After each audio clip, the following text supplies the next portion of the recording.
এই তো আমার এক আত্মীয় আসলেন যে কিডনির ছোট একটা পাথর 5 মিলিমিটার পাথর, উনি খুব ব্যস্ত সমস্ত হয়ে আসলেন যেন অপারেশন করবেন। এরকম অসংখ্য রোগী, বিশেষ করে মধ্যপ্রাচ্য থেকে আমাদের ভাইয়েরা আসেন, দূর দূরান্ত থেকে, গ্রাম থেকে আসেন, ছোটো একটা পাথর চিন্তা করে। এটা দেখা যায় তার যেটুকু না উপসর্গ পাথরের কারণে, হয়তো অন্য কারণে উপসর্গ, হয়তো তার কোমর ব্যথা, তার হাড়ের কারণে, হয়তো তার অন্য কারণে ব্যথা করছে, কিন্তু সে এই পাথর নিয়ে চিন্তিত।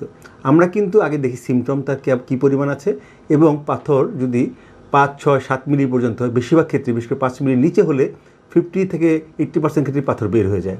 তার চেয়ে বড় পাথরও, সেটা তো দেখলাম আমাদের প্রায় 1 সেন্টিমিটার পাথর, সেটাও অনেক বের হয়ে গেছে। কিন্তু যদি পাথরের কারণে অবস্ট্রাকশনে কিডনি ফুলে যায়, পুজ হয়ে যায়, তীব্র ব্যথা হয়, জ্বর হয়, সেপসিস হয়, সেক্ষেত্রে আলাদা কথা। কিন্তু সব কিডনির পাথরের অপারেশন লাগে না। নির্দোষ পাথর অনেক সময় দেখা যায় পানি পান, ব্যায়াম, লাইফস্টাইল মডিফিকেশনের মাধ্যমে, কিছু ওষুধপত্র গ্রহণের মাধ্যমে পাথর চলে যেতে পারে।